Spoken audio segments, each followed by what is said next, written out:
சிவன் இந்து மதத்தில் 3 முக்கிய கடவுள்களில் ஒருவராக பார்க்கப்படுகிறார். இவர்களை பரம்பொருள் துவாய் என்று அழைக்கிறோம். சிவன் இருபெருமைகளை கொண்டவர்.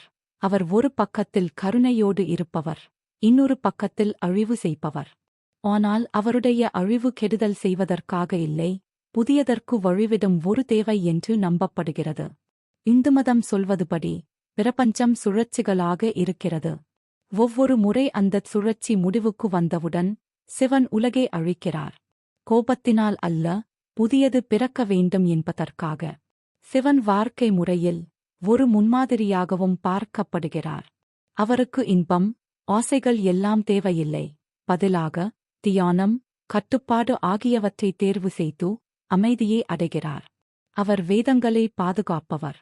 பிரம்மா மற்றும் விஷ்ணு உடன் சிவனும் மூவருள் ஒருவர். ஒரு பிரசித்தமான கதையில் பிரம்மாவும் விஷ்ணுவும் யார் பெரியவர் என்று வாதிட்டுக் கொண்டிருந்தனர். அப்போது ஒரு பெரிய தீ நெடுங்கொடி தோன்றியதோ. பிரம்மா ஒரு காகமாக மாறி அதன் மேல் டோக்கி பறந்தார். விஷ்ணு ஒரு வராகமாக மாறி அதன் அடியை தேடினார். இருவருக்கும் முடிவு கிடைக்கவில்லை. இறுதியில் சிவன் அந்தக் கொடியிலிருந்து தோன்றி தன் தலைமைத்துவத்தை நிரூபித்தார். சிவனை ஒரு நீதிபதி போல் பார்க்கலாம், ஆனால் அவர் இருண்ட உலகத்தையும் தழுவிக் கொள்கிறார். அவர் சுடுகாட்டுகளுக்கு தொடர்புடையவர். பாம்புகளை அணிந்து பூதங்களும் பேய்களும் அவருடன் இருப்பார்கள். இது தீமையை குறிக்கவில்லை, சமநிலையில் உள்ள உலகத்தையும் நீதியையும் காட்டுகிறது. அவர் தவறு செய்தவர்களுக்கு தண்டனை கொடுப்பவர். ஒருவேளை மனிதர்களின் உள்ளுணர்வையும் ஆசைகளையும் அவர் பிரதிபலிக்கலாம். தியானத்தின் மூலம் அவர் அவற்றை கட்டுப்படுத்த முயல்கிறார். ஆனால் மனிதர்கள் போலவே சிவனும் எப்போதும் வெற்றி பெற முடியாது. ஒரு கதையின்படி அவர் தேவதைகளிடமிருந்து சக்தியை பெற்ற பிறகு அதை திருப்பிக் கொடுக்க மறுத்தார். இது கடவுள்களுக்கே அதிகார ஆசை வரக்கூடும் என்பதை காட்டுகிறது. சிவனின் கோபம் பிரபலமானது.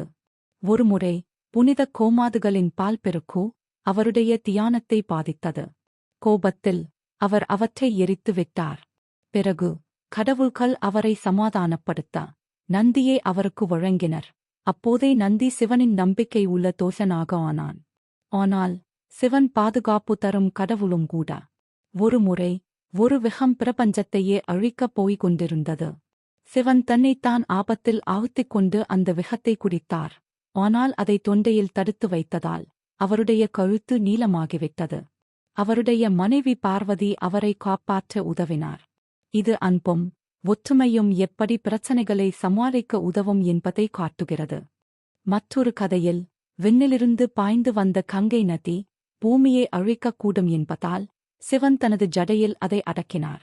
அதன் பிறகு மெதுவாக பூமிக்கு வழிவிட்டார். சிவனின் காதல் வாழ்க்கையும் பிரபலமானது. அவர் தனது மனைவி சதியை மிகவும் நேசித்தார். ஆனால் சதியின் தந்தை சிவனை ஏற்க மறுத்ததால் சதி தன்னைத்தானே பலி கொடுத்தார். கோபமுற்ற சிவன் சதியின் தந்தையை தண்டித்துவிட்டார். பின்னர் அவர் ஒரு ஆட்டுத்தலை வைத்து உயிர்ப்பித்தார். பிறகு சதி பார்வதியாக பிறந்து சிவனின் அன்புக்காக கடுமையான தவம் மேற்கொண்டு இறுதியில் சிவனுடன் மீண்டும் இணைந்தார்.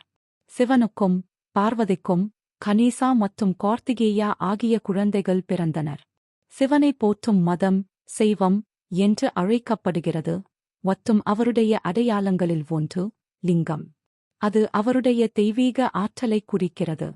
அவரை பொதுவாக நீல நிறத்துடன் நெற்றியில் 3வது கண் மற்றும் தலையில் தெளிந்த நிலவு கொண்டும் ஒரு திரிசூலம் ஏந்தி இருப்பார். இது உருவாக்கம், பாதுகாப்பு, அழிவு ஆகிய 3ஐயும் குறிக்கிறது. அவருடன் எப்போதும் நந்தி இருக்கிறான். சிவன் மிகவும் கடுமையானவராக இருந்தாலும் அவர் அடிக்கடி சந்தோஷமாகவும் இருக்கிறார். அவர் தியானத்தின் மூலம் மன அமைதியை அடைகிறார். அவரை நடராசர் என்றும் அழைக்கிறோம், ஏனெனில் அவருடைய நடனம் பிரபஞ்சத்தின் அழிவு மற்றும் மறுபிறப்பை குறிக்கிறது. ஒரு கதையில் சதி இறந்தபோது சிவன் துயரத்தில் வெறித்தனமாக நடனமாடினார். கடவுள்கள் அவரது கோபத்தை சமாதானப்படுத்த சதியின் உடலை பல இடங்களில் பகிர்ந்து வைத்தனர். இன்று பலரும் சிவன் மற்றும் பார்வதியே ஒரே ஆத்மாவின் 2 பகுதிகள் என்று, அவை ஆண்மையும் பெண்ணும் இணையும் பூரண சமநிலையாக கருதுகிறார்கள்.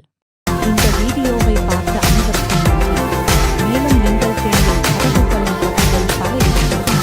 தேவைப்பட்டால் எங்கள் சேனலில் சென்று அவைகளை பார்வையிடுங்கள். எங்கள் சேனலை சப்ஸ்கிரைப் செய்து கொள்ளுங்கள். நாங்கள் போடும் வீடியோக்கள் உங்களுக்கு உடனே கிடைக்கும்.